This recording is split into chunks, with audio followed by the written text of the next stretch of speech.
Hello everyone. Welcome to For Nurses Preparation YouTube channel. I am Neeraj Kumar Kathal. Today is 10th of April 2023. Let's begin today's MCQ session for upcoming AIMS NORCET exam. This is the video part number 171.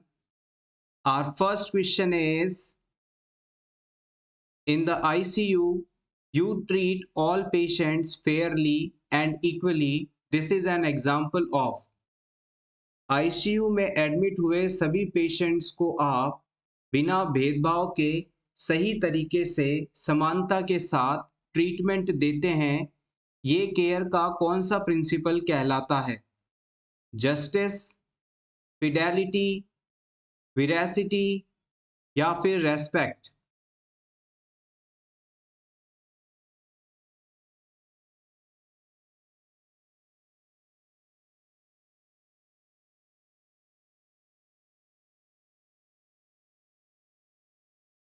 Option D के अंदर respect बताया गया है।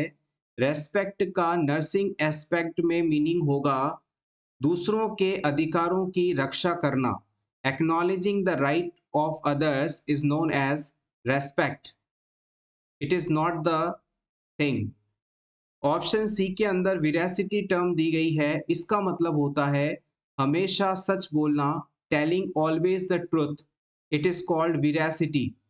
ये भी option नहीं होगा। Option B के अंदर फिडेलिटी वर्ड है। इसका मतलब होता है कीपिंग प्रॉमिस एंड कमिटमेंट्स। आपने जो एक बार किसी को प्रॉमिस कर दिया, कमिटमेंट कर दिया, तो उस चीज पर आपको हमेशा रहना है। ये चीज फिडेलिटी के नाम से जानी जाती है। और फाइनली ऑप्शन ए जो कि इस क्वेश्चन का सही आंसर है, जस्टिस। जस्टिस का मतलब होता है हिंदी में न्याय, यानी बिना किसी भेदभाव के सबको उनकी आवश्यकता के अनुसार केयर प्रोवाइड करना जस्टिस का प्रिंसिपल कहलाता है, न्याय कहलाता है। Next question is, function of an emergency trolley drug epinephrine for shock patient is. अगर किसी पेशेंट को, किसी पर्सन को शॉक जैसी कंडीशन है और इस सिचुएशन में आप उसे एपिनेफ्रिन देते हैं, तो ये ड्रग किस प्रकार से इस कंडीशन में हेल्पफुल होती है? क्या ये कार्डियक एक्टिविटी को बढ़ाती है? क्या ये क्लाइंट की कॉन्शियसनेस को बढ़ाती है?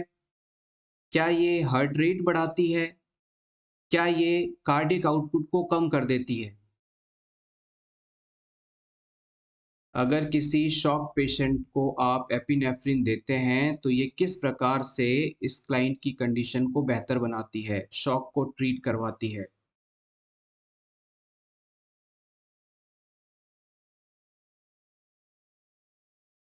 The right answer is option A. It is a very important question. Previous exam में अलग अलग तरीके से इस चीज को पूछा गया है। अगर किसी क्लाइंट को एनाफाइलैक्टिक शॉक जैसी कंडीशन होती है due to the allergic reaction, तो इस सिचुएशन में ड्रग ऑफ चॉइस के रूप में हम एपिनेफ्रिन या एड्रेनलिन का इस्तेमाल करते हैं। एपिनेफ्रिन कह दीजिए या फिर एड्रेनलिन कह दीजिए। ये ड्रग जैसे ही क्लाइंट को दी जाती है, ये हार्ट की एक्टिविटी को बढ़ा देती है और क्लाइंट की पूरी बॉडी में सर्कुलेशन बेहतर होने लगता है, जिससे क्लाइंट के सिम्टम्स कुछ ठीक होते हैं। इस ड्रग के द्वारा हार्ट हार्ट रेट को बढ़ा दिया जाता है और कॉन्ट्रैक्शंस को पावरफुल बना दिया जाता है। इन दो तरीकों को करके ये हार्ट की ओवरऑल एक्टिविटी को इंक्रीज करती है। Next question is, the largest volume of the air which can be expelled from the lungs during maximum expiration is called। अगर किसी क्लाइंट के द्वारा मैक्सिमम एक्सपायरेशन एफर्ट्स के साथ जितना अमाउंट ऑफ एयर बाहर निकाला जाता है, एक्सपेल किया जाता है लंग से, इसे आप किस नाम से जानते हैं? पूरी ताकत लगाकर, पूरी कोशिश करते हुए आपके द्वारा लंग्स से जितने एयर का वॉल्यूम बाहर निकाला जा सकता है, उसे आप किस नाम से जानते हैं? Inspiratory reserve volume, expiratory reserve volume, residual volume या फिर tidal volume?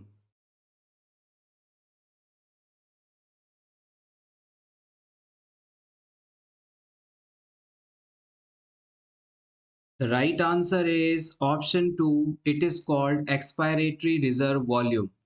Expiratory reserve volume ही वह मात्रा है जिसे एक पर्सन मैक्सिमम एफर्ट्स करके बाहर भेज सकता है। इसके अलावा इसका ऑपोजिट यदि कर दिया जाए कि किसी पर्सन के द्वारा मैक्सिमम जितना अमाउंट ऑफ एयर अपने लंग्स के अंदर इन्हेल किया जा सकता है, इस अमाउंट को हम इंस्पायरेटरी रिजर्व वॉल्यूम के नाम से जानते हैं। फेफड़ों में मैक्सिमम कितनी हवा आप भर सकते हैं, ये इंस्पायरेटरी रिजर्व वॉल्यूम के नाम से जाना जाता है। और रेज़िडुअल वॉल्यूम का मतलब है कि आपके द्वारा पूरी ताकत लगाकर जब गैस को बाहर भेजा गया, फिर भी आपके लंग्स के अंदर कुछ मात्रा में हवा बच जाती है, एयर रिमेन रहती है, जो कि लंग्स को कोलैप्स होने से बचाने के लिए ज़रूरी है। इसे हम रेज़िडुअल वॉल्यूम ऑफ एयर के नाम से जानते हैं। टाइडल वॉल्यूम का मतलब होता है जब आप बिल्कुल रिलैक्स मोड में हैं और आराम से एक साइकिल में इन कर रहे हैं गैस को, आउट कर रहे हैं, तो इस अमाउंट को टाइडल वॉल्यूम कहते हैं। आप बिल्कुल रिलैक्स मोड में हैं, आपके द्वारा कितनी गैस इन की गई और कितनी गैस आउट की गई, इस मात्रा को हम टाइडल वॉल्यूम के नाम से जानते हैं। यहाँ पर ये जो चारों चीज़ें बताई गई हैं, इनको हम कंबाइनली चारों को मिलाकर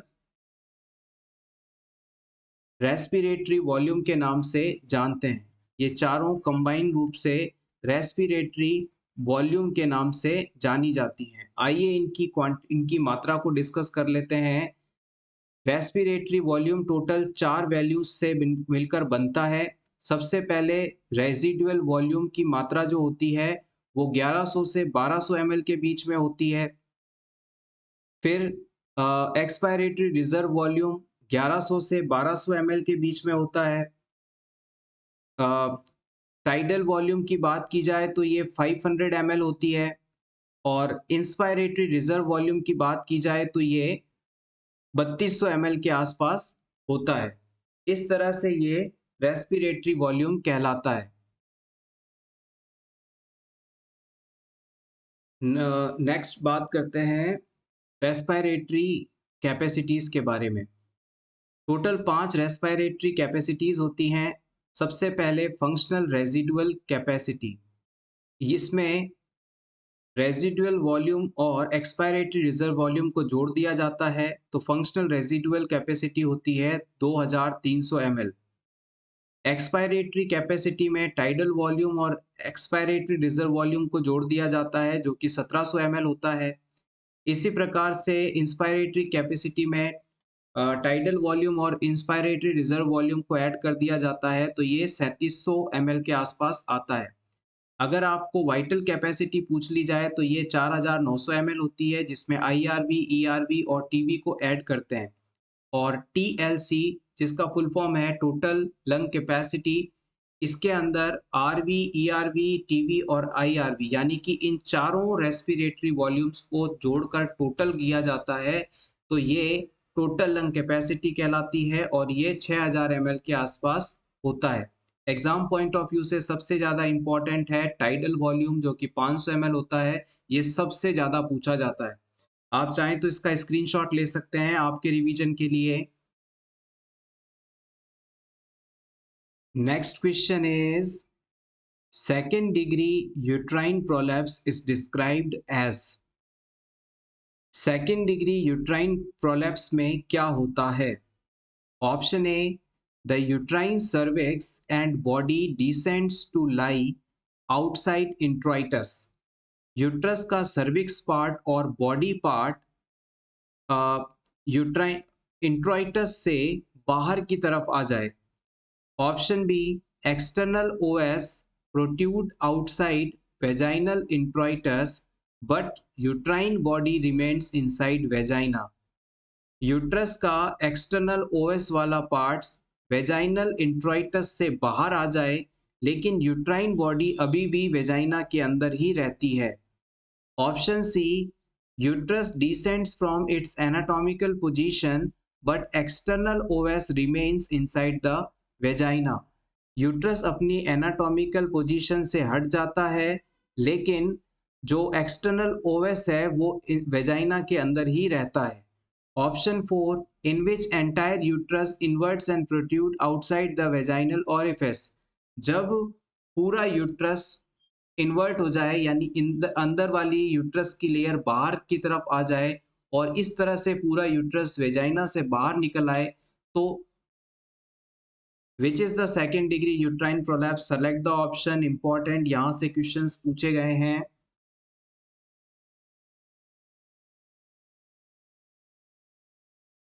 the right answer is option C, uterus descends from its anatomical position but external OS remains inside the vagina.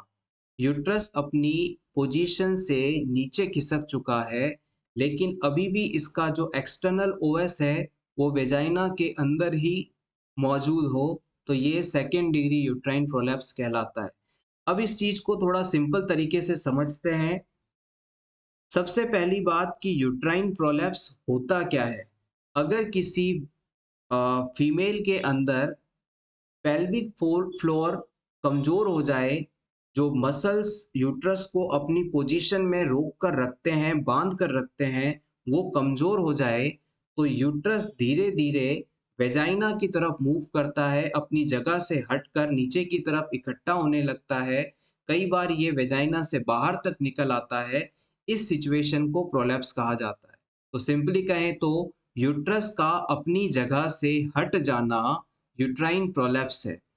अब यूट्रस जब अपनी जगह को छोड़ता है तो हम इसे 3 कैटेगरीज में क्लासिफाई करते हैं, first degree, second degree, third degree. जब यूट्रस वेजाइना के अंदर शिफ्ट हो जाए, डिसेंट हो जाए तो ये फर्स्ट डिग्री प्रोलैप्स है। सेकंड डिग्री में क्या होता है, जब यूट्रस का सर्विक्स वाला पार्ट वेजाइनल ओरिफिस के बिल्कुल पास या इससे बाहर आ जाए तो ये सेकेंड डिग्री प्रोलैप्स है। थर्ड डिग्री के अंदर पूरा यूट्रस इन्वर्ट हो जाता है, उल्टा हो जाता है और वेजाइनल ओरिफिस से बाहर की तरफ निकल जाता है, ये थर्ड डिग्री है। इसे हम प्रोसीडेंशिया कंडीशन के नाम से जानते हैं। यूट्रस का इन्वर्ट हो जाना और वेजाइना से बाहर प्रोट्रूड हो जाना प्रोसीडेंशिया कंडीशन कहलाती है और ये थर्ड डिग्री यूट्राइन प्रोलैप्स में देखने को मिलती है। Next question is agnosia is, इनमें से एग्नोसिया का क्या मीनिंग होता है? Option A, inability to speak clearly, साफ बोल नहीं पाना। Option B, inability to recognize an object correctly, किसी ऑब्जेक्ट को सही तरीके से पहचान नहीं पाना। Option C, inability to do calculation, calculations नहीं कर पाना। Option D, inability to identify the location of sound, sound की लोकेशन को आइडेंटिफाई नहीं कर पाना।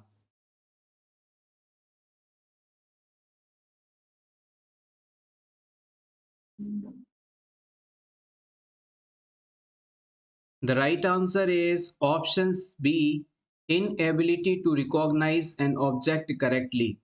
अगर कोई व्यक्ति किसी ऑब्जेक्ट को यानी किसी चीज को, किसी वस्तु को नहीं पहचान पा रहा है तो वहां पर हम एग्नोसिया टर्म का इस्तेमाल कर सकते हैं।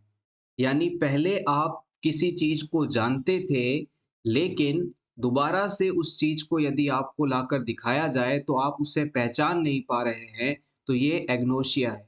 जब कोई व्यक्ति पहले से नोन पर्सन, ऑब्जेक्ट वॉइस या प्लेस को आइडेंटिफाई नहीं कर पाए, पहचान नहीं पाए, तो ये कंडीशन एग्नोशिया के रूप में जानी जाती है।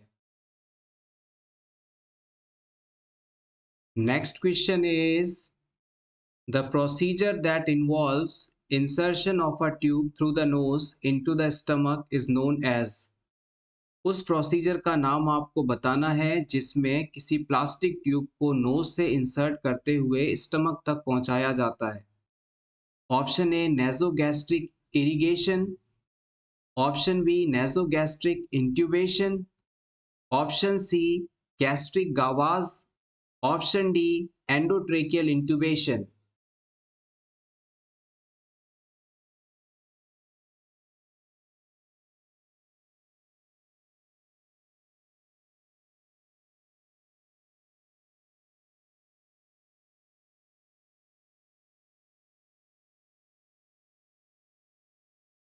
एंडोट्रेकियल ट्यूब को लगाना रेस्पिरेशन मैनेज करने के लिए एंडोट्रेकियल इंट्यूबेशन कहलाता है।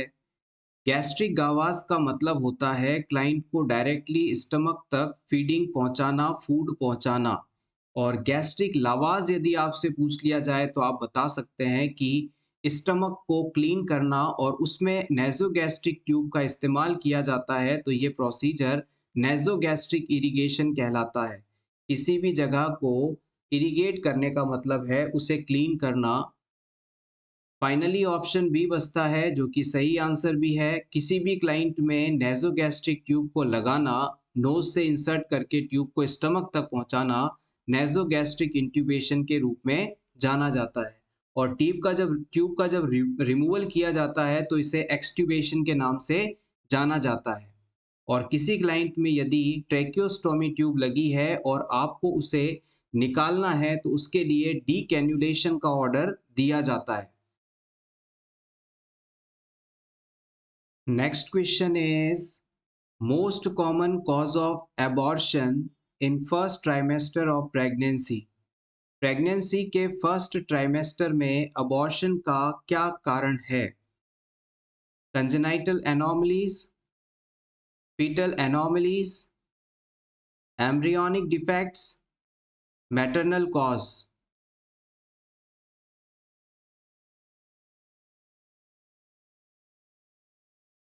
प्रेगनेंसी के पहले 3 महीनों को फर्स्ट ट्राइमेस्टर कहा जाता है और इस ट्राइमेस्टर में अबॉर्शन होने के यानी प्रेगनेंसी के जो प्रोडक्ट है उसका लॉस होने का सबसे बड़ा कारण होता है एम्ब्रियोनिक डिफेक्ट्स।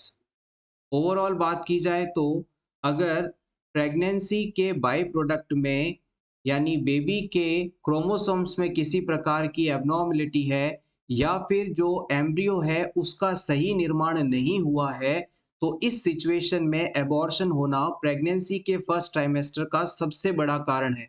एक बार फिर से रिपीट करेंगे, प्रेग्नेंट वुमेन में फर्स्ट ट्राइमेस्टर के अंदर एबॉर्शन का सबसे बड़ा कारण दो चीजें हैं।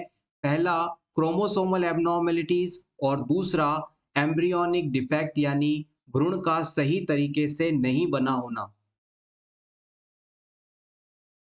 Next question is today is a. Today क्या है ये आपको बताना है। Drug, vaccine, type of antibody, contraceptive method.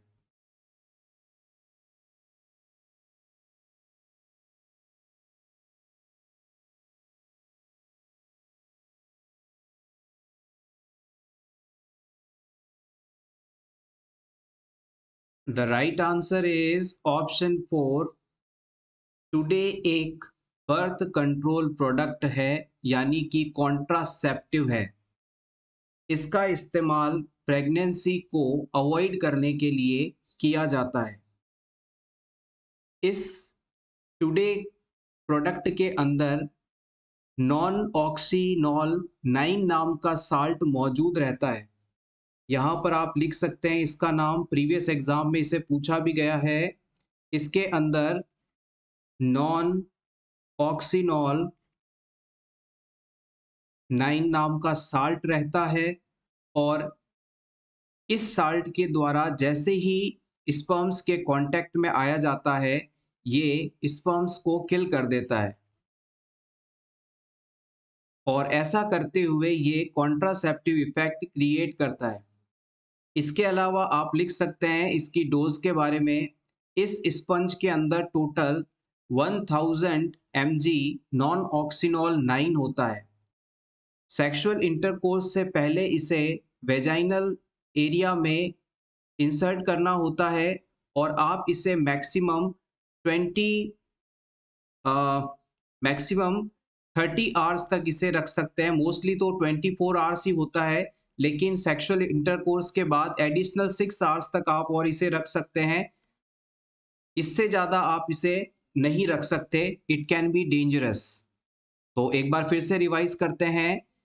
Today is a contraceptive method. इसके अंदर नॉन ऑक्सिनॉल 9 नाम का साल्ट होता है जो कि स्पर्म्स को किल करता है और इसकी डोज की बात की जाए तो इसमें 1000 mg नॉन ऑक्सिनॉल 9 होता है। इसे आप 24 आवर्स के लिए वेजाइनल एरिया में इंसर्ट कर सकते हैं। Next question is the signs of severe dehydration among infants are. Infants में अगर सीवियर डिहाइड्रेशन होता है तो कौन कौन से साइंस देखने को मिलेंगे? Drowsiness, depressed fontanels, decrease skin turgor, option B anxiety, increase skin turgor, option C drowsiness, bulging fontanel and decrease skin turgor, excessive crying and excessive thirst।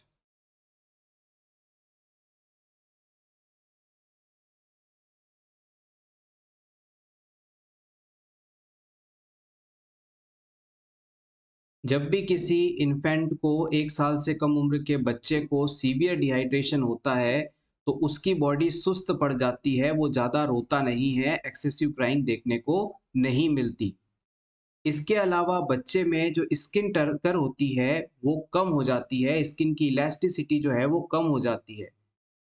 अब बात है ऑप्शन ए और ऑप्शन सी में से अपने आंसर को सेलेक्ट करने की। जब भी बच्चे को सीवियर डिहाइड्रेशन होता है तो इस स्टेज के अंदर उसमें ड्राउजीनेस होता है। बिल्कुल सही बात है। ड्राउजीनेस का एग्जैक्ट मीनिंग होता है कि बच्चे के अंदर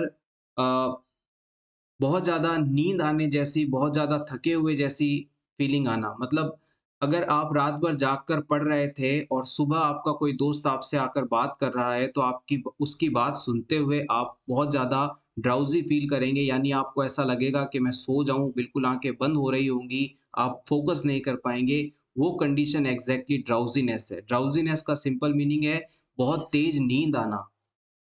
इसके अलावा क्लाइंट के अंदर जो स्किन टर्गर है, वो हमने आपको बताया कि कम हो जाएगी, स्किन की इलास्टिसिटी कम हो जाएगी। अब आप सेलेक्ट करें कि फंटैनल्स डिप्रेस होंगे या फिर बल्जिंग होंगे। यस, एग्ज़ैक्टली अगर क्लाइंट को डिहाइड्रेशन है, तो इस सिचुएशन में जो उसके फंटैनल्स हैं, वो डिप्रेस्ड हो जाएँगे।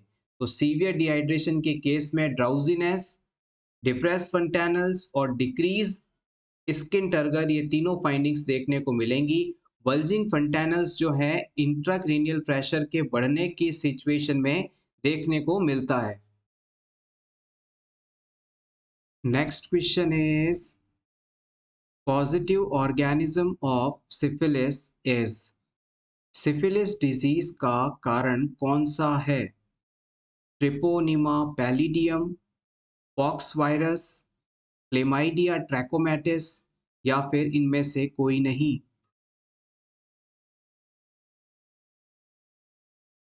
सिफिलिस एक सेक्सुअली ट्रांसमिटेड डिजीज है और इसका पॉजिटिव ऑर्गेनिज्म एक बैक्टीरिया है।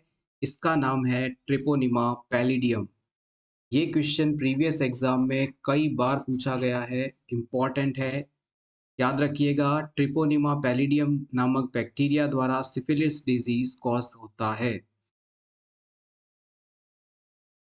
Next question is smaller units of protein are. इनमें से प्रोटीन का निर्माण किनके मिलने से होता है? ग्लिसरॉल, एमिनो एसिड्स, ग्लूकोज या विटामिन?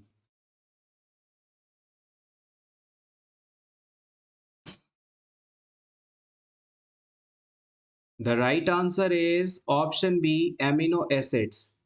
जब एमिनो एसिड आपस में जुड़ते हैं तो इनके द्वारा प्रोटीन का निर्माण किया जाता है। एमिनो एसिड्स नाइट्रोजिनस सब्सटेंस हैं और प्रोटीन हमारी बॉडी में टिश्यू रिपेयर, ग्रोथ आदि के लिए इसेंशियल कंपोनेंट माना जाता है।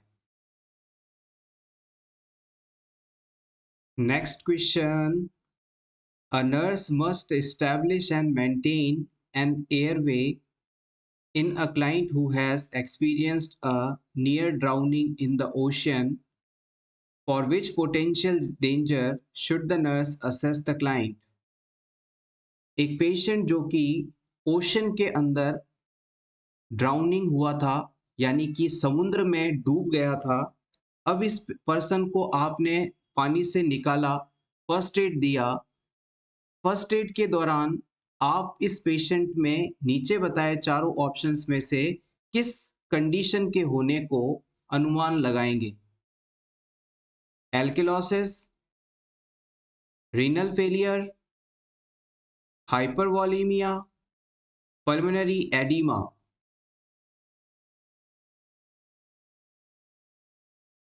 इस क्वेश्चन में बेसिकली जो कॉन्सेप्ट आपसे पूछा जा रहा है, इस चीज पर रहकर आंसर दीजिएगा, आप गलत नहीं होंगे। Yes, exactly the right answer is option D, pulmonary oedema.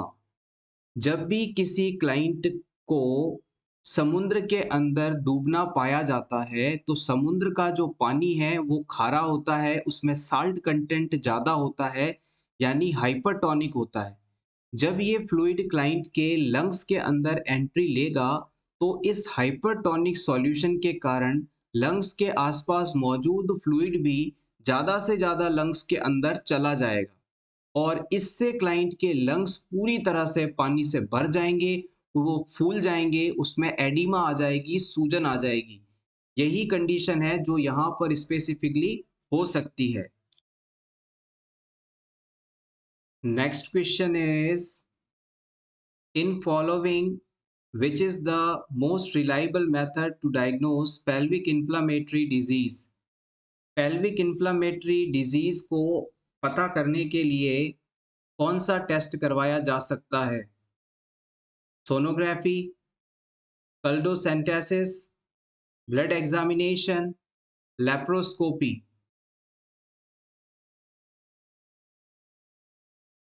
Important question. The right answer is option D, laparoscopy. आइए पहले बात करते हैं कि पेल्विक इन्फ्लामेटरी डिजीज कंडीशन होती क्या है।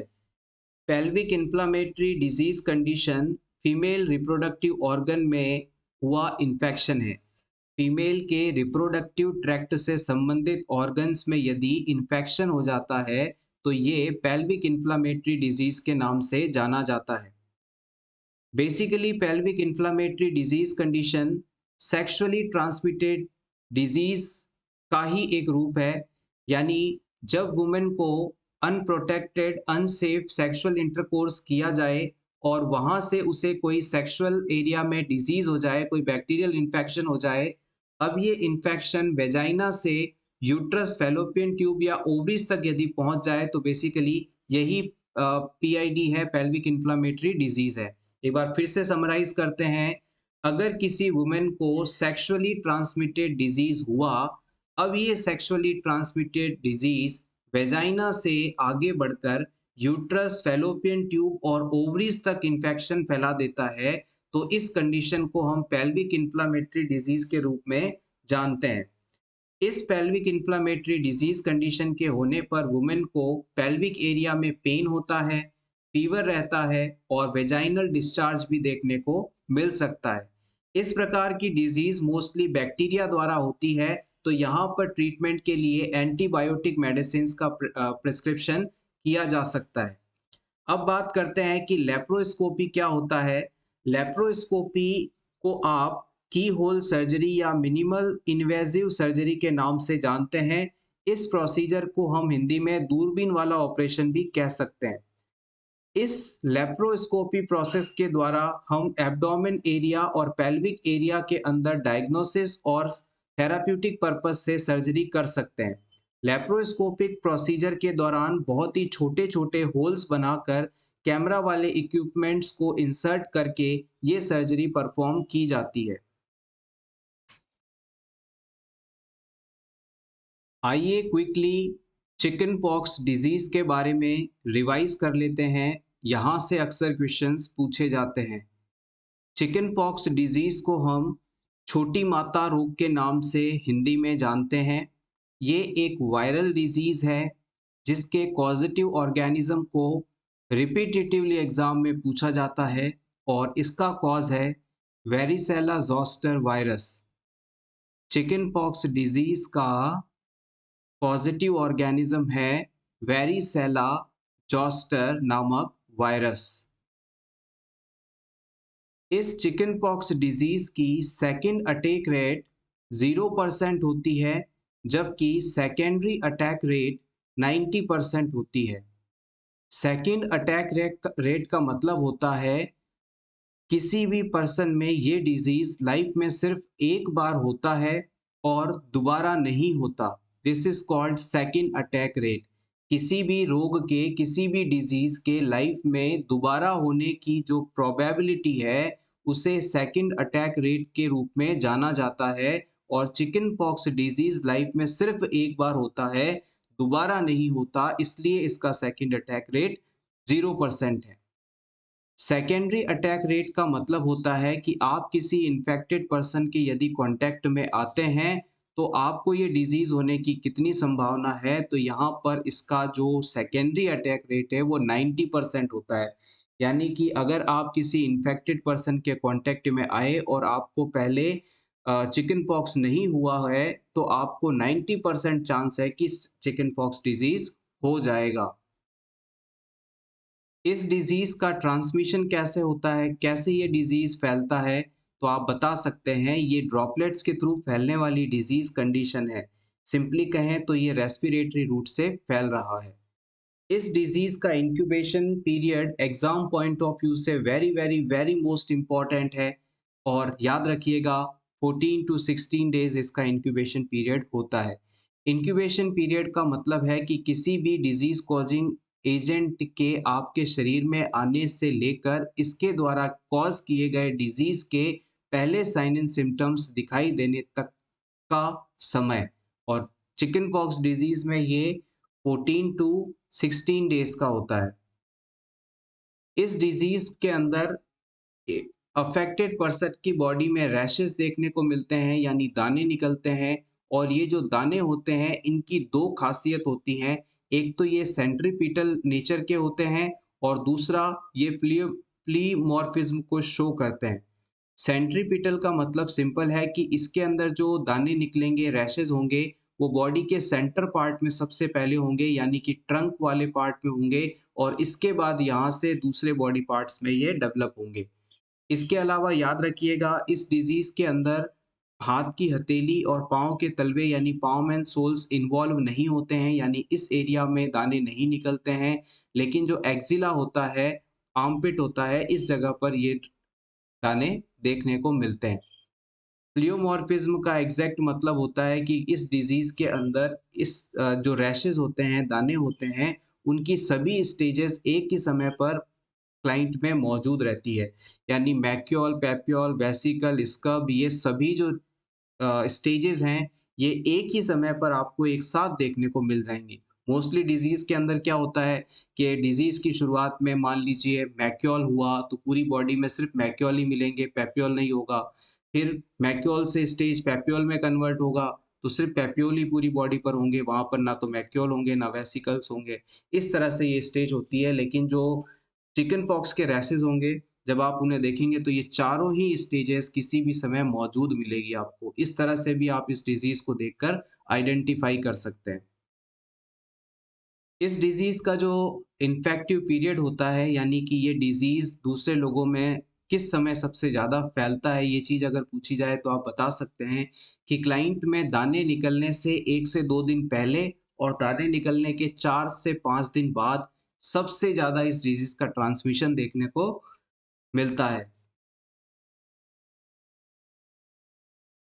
Next question is WHO declared that smallpox has been eradicated in। WHO द्वारा स्मॉल पॉक्स डिजीज को कंप्लीटली इरेडिकेटेड किस दिन डिक्लेयर किया गया? मई 78 में, सितंबर 84 में, मई 80 में या जुलाई 87 में?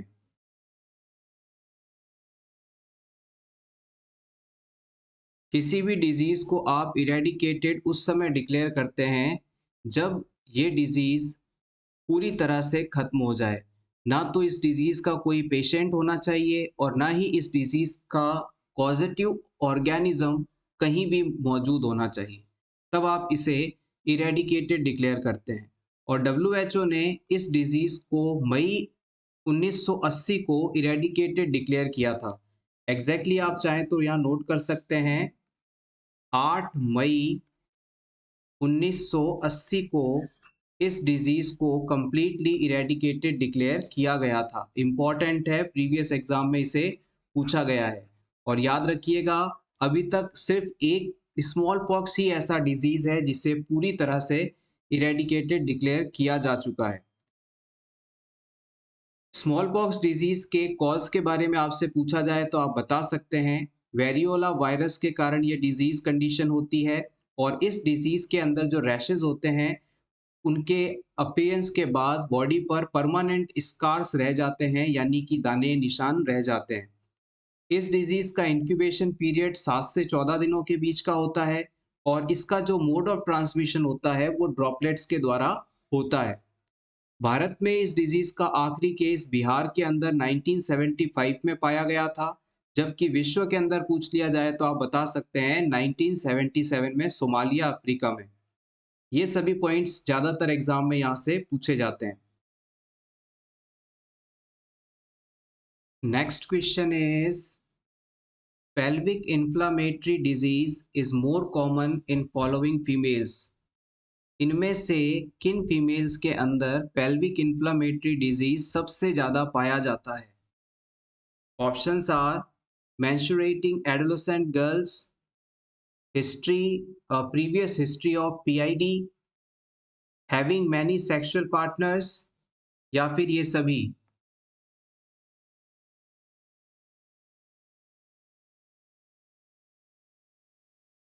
The right answer is option D, all of the above। Adolescence age की गर्ल्स जिनमें मेंस्ट्रुअल साइकिल आ रहा है, उनके अंदर ज़्यादा पीआईडी होने की संभावना रहती है। जिन वुमेन्स को पहले पेल्विक इन्फ्लेमेटरी डिजीज़ था, उन्हें पीआईडी वापस हो सकता है। अगर किसी फीमेल के बहुत सारे सेक्सुअल पार्टनर्स हैं, तो उनमें भी पीआईडी डेवलप होने की संभावना बहुत ज़्यादा होती है। Next question is what is the common cause of senile vaginitis? Senile vaginitis condition का मेन कारण कौन सा है? Increase FSH, estrogen deficiency, malnutrition, androgen deficiency?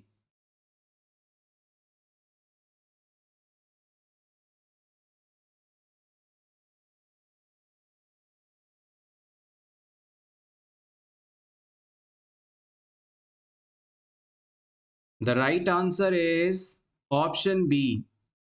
Senile शब्द का मतलब होता है धीरे धीरे डेवलप होने वाला, यानी ऐसी वेजिनाइटिस कंडीशन जो कि एज के साथ धीरे धीरे डेवलप होती है और इसका मेन कारण ओल्ड एज में एस्ट्रोजन की कमी होना माना जाता है। ओल्ड पर्सन्स में, ओल्ड फीमेल में एस्ट्रोजन हार्मोन की कमी हो जाती है, जिसकी वजह से उनमें वेजिनाइटिस कंडीशन होती है और इसे सेनाइल वेजिनाइटिस नाम से जाना जाता है। वेजिनाइटिस कंडीशन के बारे में हमने कुछ दिन पहले ही एक सेपरेट वीडियो अपलोड किया है जिसमें सभी प्रकार की वेजिनाइटिस, इनके कॉज, सिम्टम्स, ट्रीटमेंट आदि को इंक्लूड किया है।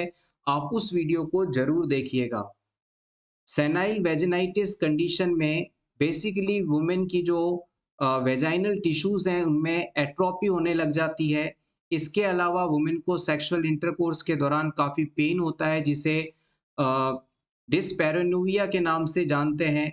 इसके अलावा वेजाइनल एरिया में इचिंग रहती है, ड्राइनेस रहती है। ये सभी सिम्टम्स वुमेन को फेस करने पड़ते हैं। वेजिनाइटिस कंडीशन के ट्रीटमेंट के लिए एस्ट्रोजन थेरेपी दी जाती है। एस्ट्रोजन ट्यूब्स प्रिस्क्राइब की जाती हैं। Next question is the most efficient way to break the chain of infection is. किसी भी इन्फेक्शन की चेन को तोड़ने के लिए यानी इन्फेक्शन फैलना रोकने के लिए इनमें से सबसे प्रभावी तरीका कौन सा है? मोस्ट एफिशिएंट एक्शन कौन सा है? ये आप बताएं। Hand hygiene, PPF, wearing gloves, isolation of patient। यहाँ पर ये टाइपिंग एरर है, इसे आप पीपीई कर लीजिएगा, personal protective equipment.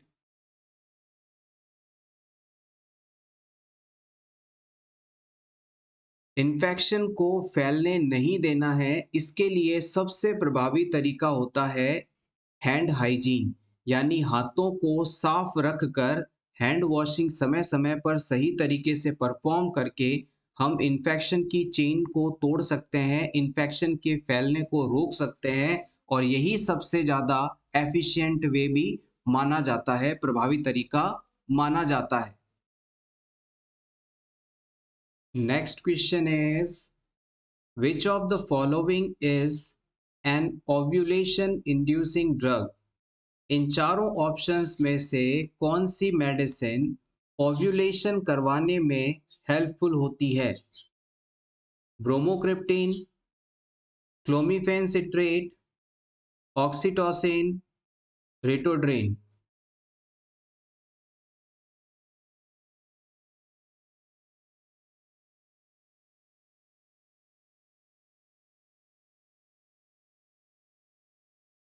The right answer is option B, clomiphene citrate. किसी भी फीमेल में इनफर्टिलिटी को ट्रीट करने के लिए, ओव्यूलेशन करवाने के लिए जो ड्रग इस्तेमाल की जाती है उसे हम क्लोमिफेन सिट्रेट के नाम से जानते हैं।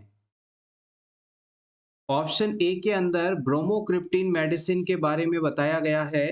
ब्रोमोक्रिप्टिन एक डोपामाइन रिसेप्टर एंटागोनिस्ट कैटेगरी की ड्रग है जो कि एक्सेसिव ब्रेस्ट मिल्क प्रोडक्शन को सप्रेस करने में इस्तेमाल की जाती है। मान लीजिए किसी वुमेन में बहुत ज़्यादा ब्रेस्ट मिल्क बन रहा है या फिर किसी वुमेन में डिलीवरी के जस्ट बाद बच्चे की डेथ हो जाती है और अब उसे ब्रेस्ट मिल्क की आवश्यकता नहीं है, तो ब्रेस्ट मिल्क को कम करने या बंद करवाने के लिए जो मेडिसिन यूज़ की जाती है उसे हम ब्रोमोक्रिप्टिन के नाम से जानते हैं। ये मेडिसिन एक्रोमेगाली जैसी कंडीशन में ग्रोथ हार्मोन को कम करके इसका ट्रीटमेंट करवाती है।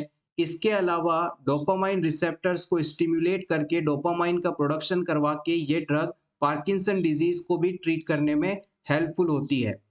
दो टर्म्स होते हैं, एक होती है एगोनिस्ट और एक वर्ड होता है antagonist.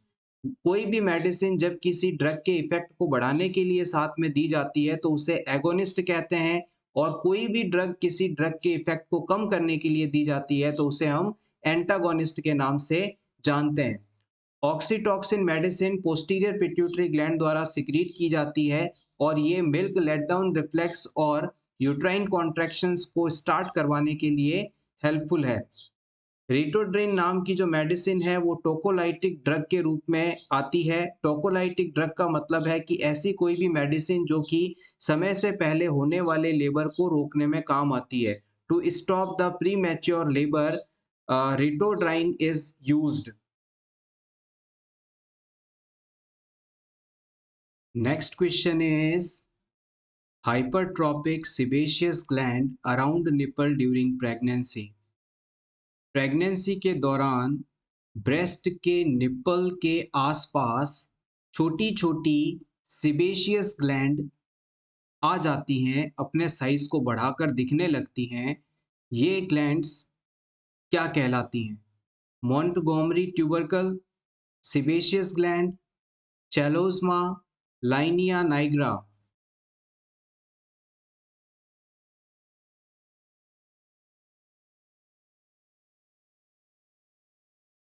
The right answer is option A, Montgomery tubercle. मान लीजिए ये किसी वुमेन का ब्रेस्ट है और इस ब्रेस्ट में इस जगह पर निपल है। अब इस निपल के आसपास छोटी-छोटी सीबेशियस ग्लैंड्स अपना साइज बढ़ा लेती हैं, दिखाई देने लगती हैं। इन्हें हम मोंटगोमरी ट्यूबरकल कहते हैं। इन ग्लैंड्स का काम सिक्रीशन सिक्रीट करना है, जो कि इन्फेक्शन से प्रिवेंट करता है और ब्रेस्ट फीडिंग के दौरान निपल को सॉफ्ट, मॉइस्ट और स्लिपरी बनाने का काम करता है। इसके अलावा प्रेगनेंसी के दौरान प्रेग्नेंट वुमेन के चेहरे पर, फॉरहेड पर, चीक्स एरिया पर ब्राउनिश पिगमेंटेशन देखने को मिलता है। इसे चैलोस्मा कहते हैं। प्रेगनेंसी के दौरान मदर के चेहरे पर, सर के ऊपर, गालों पर भूरे रंग के पिगमेंट का जमाव देखने को मिलता है। इसे हम चैलोस्मा कहते हैं। लाइनिया नाइग्रा एक ब्लैक कलर की लंबी लाइन है जो कि प्रेग्नेंट वुमेन में जिफॉइड स्टर्नम से लेकर सिम्फाइसिस प्यूबिस बोन के बीच में देखने को मिलती है। Next question, all are minerals except. कौन सा ऑप्शन मिनरल नहीं है, ये आपको बताना है। Iron, iodine, fluorine, niacin.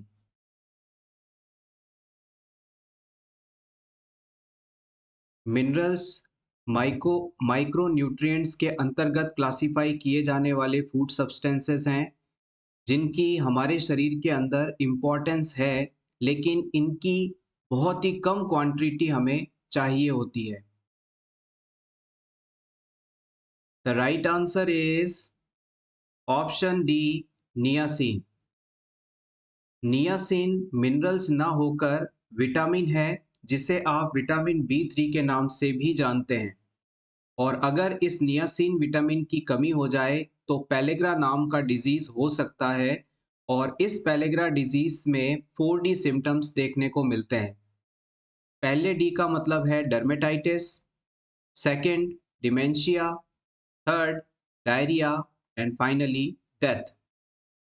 Dermatitis skin disease है, डिमेंशिया भूलने की बीमारी है, डायरिया आप जानते ही हैं दस्त, और फाइनली इसका ट्रीटमेंट ना होने पर क्लाइंट की डेथ होना निश्चित है। आप चाहें तो रिवीजन के लिए स्क्रीनशॉट ले सकते हैं। Next question is, tablet of IFA should be started in। Iron folic acid tablets को किस दिन या किस समय से प्रेगनेंसी पीरियड में शुरू करना चाहिए? 14 टू 16 वीक से, 10 टू 12 वीक से, 1 टू 2 वीक से, या फिर 13 टू 15 वीक से?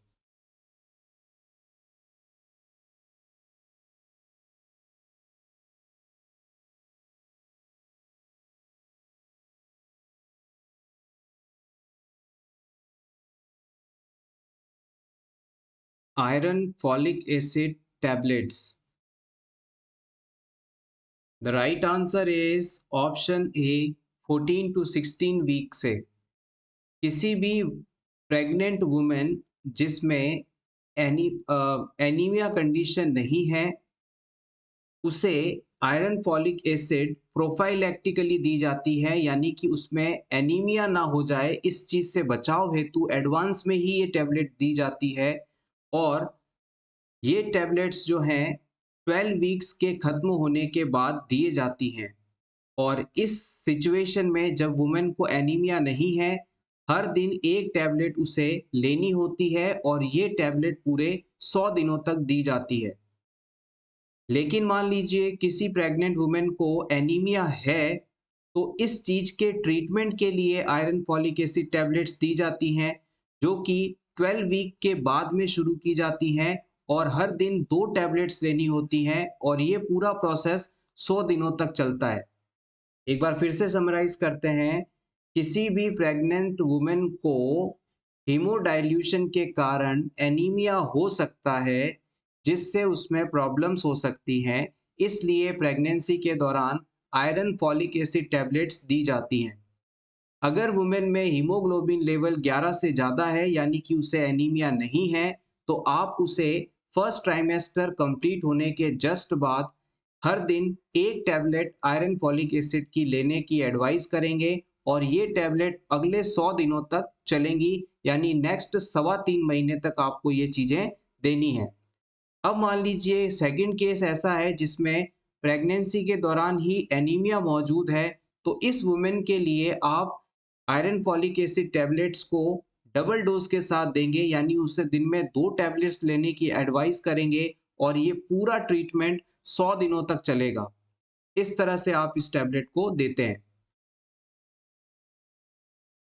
Next question is symptoms of cervical cancer is cervix area में कैंसर होने पर कौन से सिम्टम्स देखने को मिलते हैं? Painless vaginal bleeding, foul smelling discharge, अपर एब्डोमिनल पेन, वॉमिटिंग।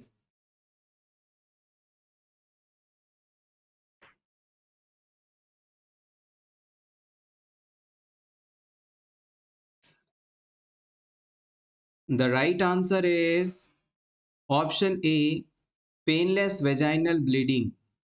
अगर किसी वुमेन को सर्विक्स के अंदर कैंसर हो जाए तो उसमें बिना दर्द के वेजाइनल ब्लीडिंग देखने को मिलती है। इसके अलावा एग्जाम में पेनलेस हिमेचूरिया के बारे में भी पूछा जाता है कि अगर किसी क्लाइंट को बिना दर्द के यूरिन में ब्लड आ रहा है तो ये किस प्रकार के डिजीज कंडीशन को बताता है, तो आप बता सकते हैं वहां पर ब्लैडर कैंसर हो सकता है। क्लाइंट को बिना दर्द के यूरिन के साथ यदि ब्लड आ रहा है तो इसका मतलब है क्लाइंट में ब्लैडर कैंसर हुआ है। Next question is polarity can be defined as. इनमें से पोलैरिटी को किस ऑप्शन द्वारा सही डिफाइन किया जा रहा है? Uterus forms thick upper segment and thin lower segment. Uterus के द्वारा ऊपर वाला सेगमेंट थिक और नीचे वाला थिन बनाया जाना पोलैरिटी है। Option B, neuromuscular harmony between upper and lower uterine segment. Uterus के अपर सेगमेंट और लोअर सेगमेंट के बीच में न्यूरोमस्कुलर कोऑर्डिनेशन है ये।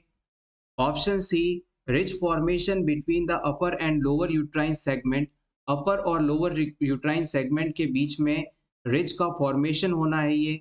Option D, uterine contraction starts from upward to downward. Uterus में जब कॉन्ट्रैक्शन शुरू होते हैं तो ये ऊपर से नीचे की तरफ शिफ्ट होते हैं। क्या ये पोलैरिटी है?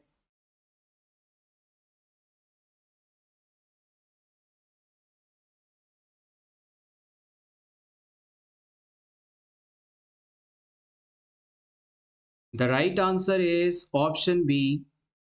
यूट्रस में जब कॉन्ट्रैक्शंस आते हैं तो इन कॉन्ट्रैक्शंस के कारण यूट्रस का जो अपर पोर्शन है वो कॉन्ट्रैक्ट होता है, सिकुड़ता है, जिसके कारण बच्चे पर फोर्स लगता है और बच्चा नीचे की तरफ शिफ्ट होता है।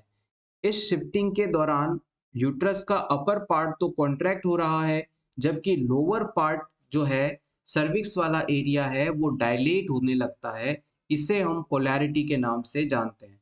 पोलैरिटी एक न्यूरॉन और मसल्स के बीच का कोऑर्डिनेशन है, जिसमें जब यूट्रस का अपर पार्ट कॉन्ट्रैक्ट होता है, जिसकी वजह से बेबी नीचे की तरफ शिफ्ट होता है, तो यूट्रस का लोअर पार्ट इस प्रेशर के कारण डायलेट होने लगता है, सर्विक्स पार्ट खुलने लगता है। ये चीज पोलैरिटी के नाम से जानी जाती है। सो एवरीवन, ये था हमारा आज का वीडियो जिसमें हमने अपकमिंग एम्स नॉरसेट एग्ज़ाम के लिए इम्पॉर्टेंट क्वेश्चंस को ब्रीफली रैपिडली डिस्कस किया। होपफुली आपको टीचिंग का ये कॉन्सेप्ट अच्छा लगा होगा। क्लास अच्छी लगी हो तो प्लीज़ इसे लाइक कर दीजिएगा और इसी तरह के रेगुलर वीडियोस देखने के लिए फॉरेनर्स प्रिपरेशन यूट्यूब चैनल को ज़रूर सब्सक्राइब करें। Thank you so much once again and best of luck.